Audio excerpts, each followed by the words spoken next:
Hello and welcome to the weekend, also Super Start Select, the weekly bumper edition of Start Select to round off a week of mini daily shows. It's like an all-you-can-eat buffet of gaming show goodness. On today's menu, an early glimpse into Journey, the sandy, mysterious, cooperative adventure from the makers of Flower. Your questions on Warhammer 40k Space Marine answered by Relic, the makers of, guess what, Warhammer 40k Space Marine. Plus your comments on Dead Island and on last week's Battlefield 3/Modern Warfare 3 URL redirect brouhaha. Not to mention more prizes to add to the Start Select prize pile, which is starting to look pretty respectable. And away we go.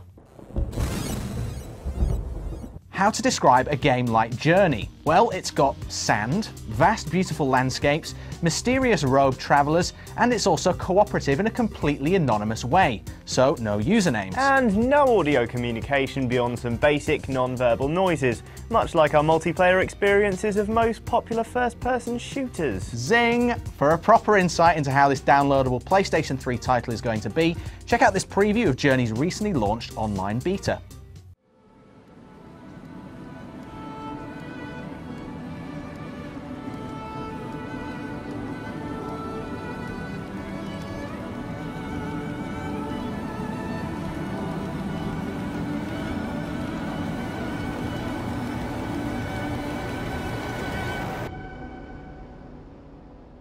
Welcome to Journey, the mysterious desert-set adventure coming later this year from That Game Company, the independent studio that gave us Flower for the PS3 back in 2009. Like Flower, Journey is a thoughtful, curious slice of arty game making, but where the floral flight sim had petals and tall grass, Journey has a robed traveller, a magic scarf, and sand. Lots of sand. You play the robed figure here, climbing up dunes and sliding down the other side, occasionally flying and making your way towards a distant mountaintop. Why? You don't know. What are these stones? You don't know. What happened to everyone else? You don't know. There are clues in the shape of wordless cutscenes, but for the most part the game goes for mystery and wonder over exposition. That plus overwhelming scale, and with it, loneliness. Oh. Which makes Journey's take on multiplayer all the more effective. In your solitary wandering, from time to time you'll come across a fellow traveller, another player. But they won't have a username and you won't be able to communicate with them with voice or text chat. When you meet a stranger, all you'll be able to do is sing at them, one musical tone at a time, like so. So if you continue your journey together, and you don't have to, you could just wander off, you'll pretty much stay strangers. But you'll most likely also be really glad of the company, and you're encouraged to travel together. When you huddle up, you each recharge the magic scarf you use for flying. So yes, you have a magic scarf you use for flying. As you make your way through the dunes, you'll find glowing fragments of scarf to add to yours, meaning your scarf gets longer as you progress, and so you can fly higher and further.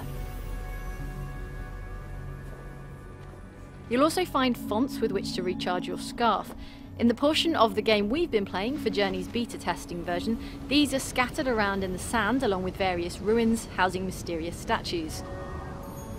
And huge pillars which need to be bridged with a spot more magic singing. The environments and atmosphere have a touch of Shadow of the Colossus about them, and the simple, quirky, cel-shaded character designs look like something out of a Ghibli anime movie. The sand, meanwhile, drifts and shimmers and generally looks amazing.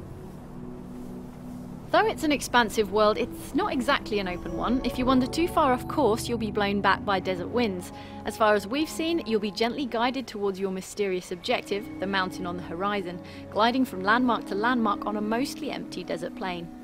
What with the spontaneous chat-free co-op, poignant, moody soundtrack and gorgeous drifty sand, we think Journey is shaping up to be something pretty special. Look out for this sand surfing, scarf gliding downloadable adventure later this year on PSN.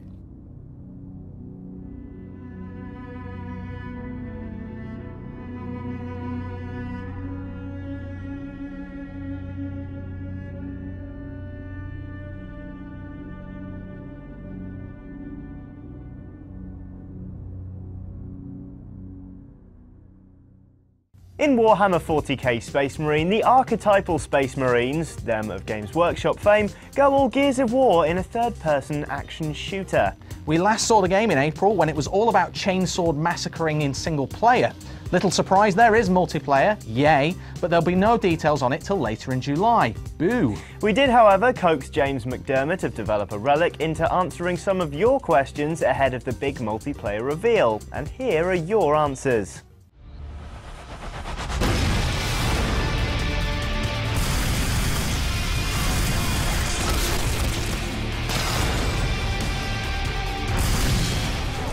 I'm James McDermott, I work for Relic Entertainment. Yes, there definitely are. Chaos is a big component of the single-player campaign. They're the darker threat on the planet. There's definitely some leading characters driving those forces, so that's going to be interesting for some people to see. There's also some other characters within the world who are going to have some interesting stories as well, who may not be as pure as they seem.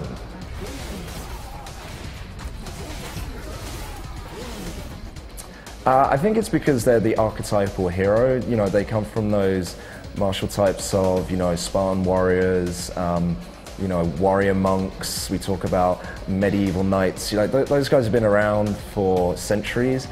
They've always been folklore and always people that we look to for inspiration and that idea of heroism and going beyond the call of duty. And Space Marines are the embodiment of that, but in the future, and they are the protectors of humanity. So I think it just has a natural appeal for humankind. We want to be protected by these big superhero warriors, or we want to be them anyway.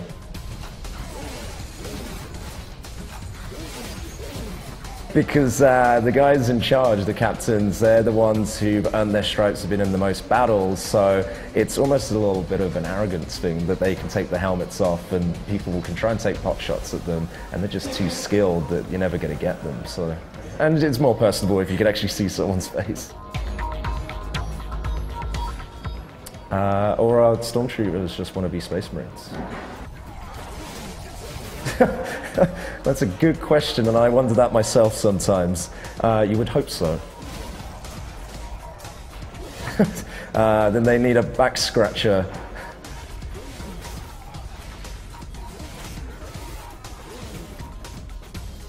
We hope we can own our own space. Gears of War, great tile, hope it's very successful. Space Marine's doing something very different with our combat experience, with our story, with the world and the franchise itself. It's a very different look and feel, and it's a very different action blockbuster experience. So hopefully that will be an appeal for the audience out there. We definitely know the Warhammer 40k nuts are ready for it, and hopefully there'll be some other guys who want to try it out as well from the broader spectrum.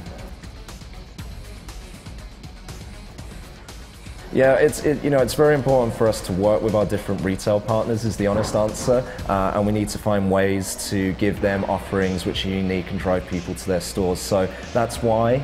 That's the real honest reason why, but in time you'll be able to get all of those different DLCs, and you'll actually find when we announce stuff about multiplayer that a lot of those chapters that maybe you weren't able to get in DLC, you can either create yourself in the customizer, or there may be some other preset versions of those as well. So.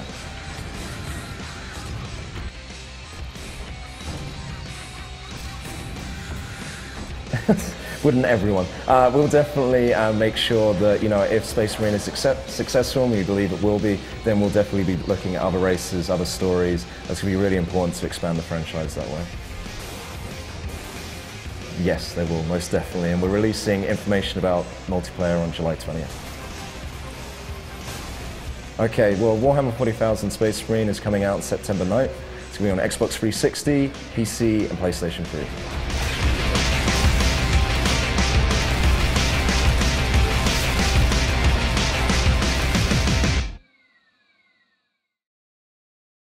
Time for us to cast our shiny rod into the online waters now, and hopefully fish out some astoundingly well-observed comments. As ever, you can add your voice over at gamespot.com/startselect, or by hitting us up on Twitter, where we're at GameSpotUK, or on Facebook, where we're facebook.com/GameSpotUK. Alliterative commenter Ronnie Rim says on the site, "I laughed my ass off when I checked out ModernWarfare3.com. In reference, we guess, to the cheeky Battlefield3.com URL redirect going on as discussed earlier in the week on Start Select, or because he finds Battlefield 3 multiplayer trailers hilarious?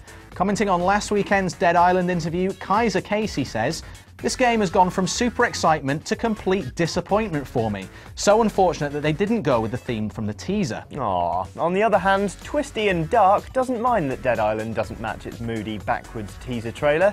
It doesn't look serious in any way, no matter how hard the dev tries to convince us, but it looks interesting nonetheless. It has co-op, so I cannot see why not. Why not, Twisty and Dark? You go ahead and take a gamble. The Start Select prize pile's coming along nicely, you'll be glad to hear. There's an armoured MLG Edition Vault Xbox 360 case in there, a Battlefield 3 hoodie, Transformers, 3DS accessories, street cleaning simulator, all the good stuff basically. This week we're adding a fetching official GameSpot UK t-shirt, naturally, and a spiffy GameSpot UK Magic 8-Ball, predictive accuracy guaranteed.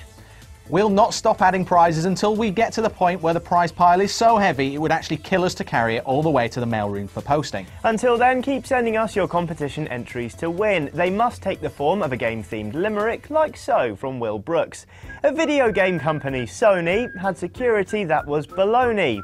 By Anonymous hacked, their system was cracked and the PSN users got moany. Very well done. If you think you've got a limerick that can compete with that little gem, then send it to competitions@gamespot.co.uk, and remember, include your postal address please. That's your lot for now though. Time to be getting on with your weekend, unless you want to watch backdated daily Start Select shows instead, which would be so great, and you can find them at gamespot.com/startselect or via iTunes. Until Monday, take care.